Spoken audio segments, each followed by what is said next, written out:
41 പേരുടെ മരണത്തിന് കാരണമായ കരൂർ ദുരന്തത്തിന് പിന്നാലെ നടനും തമിഴക വെട്രിക്കഴകം നേതാവുമായ വിജയ് കടന്നു പോകുന്നത് കടുത്ത രാഷ്ട്രീയ പ്രതിസന്ധിയിലൂടെയാണ്.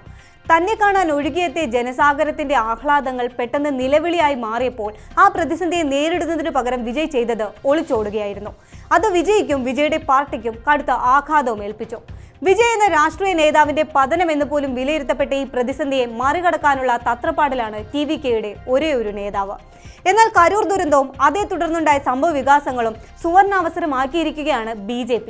വിജയ് എന്ന താരരാജാവിനെ, തമിഴകത്തിലെ തളപതിയെ ഒപ്പം നിർത്താനാണ് BJPയുടെ ശ്രമം. കരൂർ ദുരന്തത്തിന് പിന്നാലെയുള്ള BJP AIADMK നേതാക്കളുടെ പ്രതികരണം, തുടർന്ന് നടന്നുവരുന്ന ചർച്ചകൾ എന്നിവയെല്ലാം വിരൽ ചൂണ്ടുന്നതും അതിലേക്കാണ്. വിജയ് BJPക്ക് കൈ കൊടുക്കുമോ?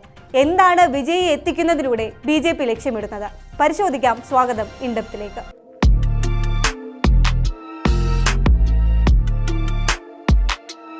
കരൂർ ദുരന്തത്തിന്റെ ഉത്തരവാദിത്വത്തിൽ നിന്ന് ഒഴിഞ്ഞുമാറിയുള്ള വിജയുടെ ആദ്യ പോക്ക് ഇല്ലാതാക്കിയത് താരം ഇത്ര നാളായി കെട്ടിപ്പടുത്തിരുന്ന രക്ഷക പരിവേഷം കൂടിയായിരുന്നു.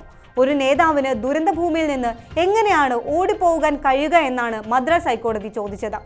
ജനങ്ങൾക്കിടയിലും ഈ ചോദ്യം തന്നെ അലയടിച്ചു. ഈ വികാരത്തെയാണ് വിജയ്ക്ക് മറികടക്കാനുള്ളത്. TVK നേതാക്കൾ അതിനുവേണ്ടിയുള്ള പരിശ്രമങ്ങൾ നടത്തുന്നുണ്ടെങ്കിലും ഫലവത്താകുന്നില്ല എന്നതാണ് സത്യം.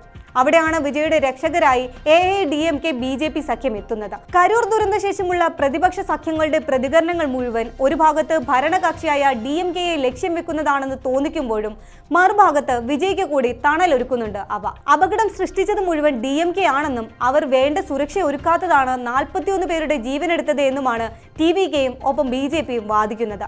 വിജയ് ഒറ്റയ്ക്കാകില്ലെന്നും അന്യായമായി വേട്ടയാടാൻ സമ്മതിക്കില്ലെന്നും BJP TVK നേതൃത്വത്തെ അറിയിച്ചിരുന്നുവെന്നും റിപ്പോർട്ടുകളുണ്ടായിരുന്നു. പരസ്യമായുള്ള ഇത്തരം പിന്തുണയ്ക്ക് പുറമെ വിജയെ സഖ്യത്തിലെത്തിക്കാനുള്ള ചർച്ചകളും പിന്നണിയിൽ നടക്കുന്നുണ്ട്. പ്രതിപക്ഷ നേതാവും AIADMK നേതാവുമായ എടപ്പാളി K പളനിസ്വാമി വിജയുമായി ഫോണിൽ സംസാരിച്ചതും അതിന്റെ ഭാഗമായിരുന്നു. കരൂർ ദുരന്തത്തിൽ അനുശോചനം അറിയിക്കാൻ വിളിച്ചതാണ് എന്നാണ് ഔദ്യോഗിക പ്രതികരണങ്ങൾ. പക്ഷേ 2026 നിയമസഭാ തെരഞ്ഞെടുപ്പ് സഖ്യത്തിലേക്കുള്ള ക്ഷണക്കത്തും പളനിസ്വാമി വിജയ്ക്ക് വെച്ചു നീട്ടിയിട്ടുണ്ടോ എന്നാണ് മറ്റ് റിപ്പോർട്ടുകൾ നൽകുന്ന സൂചന. പൊങ്കലിന് ശേഷം തീരുമാനം അറിയിക്കാമെന്ന് വിജയ് പളനിസ്വാമിയെ അറിയിച്ചുവെന്നും വിവരമുണ്ട്. അതേസമയം TVKയുടെ പ്രത്യയശാസ്ത്ര എതിരാളിയാണ് BJP എന്ന് പ്രഖ്യാപിച്ച നേതാവാണ് വിജയ്. എന്നാൽ വിജയുമായി നിരവധി കാര്യങ്ങളിൽ സമാനത പുലർത്തുന്നവരാണ് BJP എന്നാണ് തമിഴ്നാട് BJPയുടെ മുൻ അധ്യക്ഷൻ K അണ്ണാമലൈ ഇതിനോട് പ്രതികരിച്ചത്.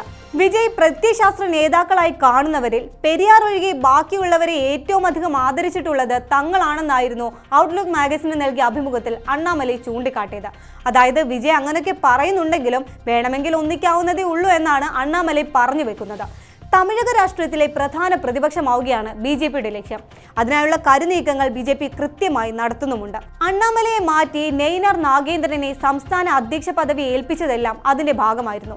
എന്നാൽ ഈ ലക്ഷ്യത്തിലേക്ക് എത്തുന്നതിൽ പ്രധാന തടസ്സമായി മുന്നിലുള്ളത് TVKയും വിജയുമാണ്. പ്രാദേശിക പാർട്ടികളെ കൂടെ നിർത്തി അവരുടെ വോട്ട് ബാങ്കിലേക്ക് പടർന്നു കയറി അവരെ തന്നെ ഇല്ലാതാക്കാനുള്ള തന്ത്രം BJP പല സംസ്ഥാനങ്ങളിലും പയറ്റി തെളിഞ്ഞതാണ്.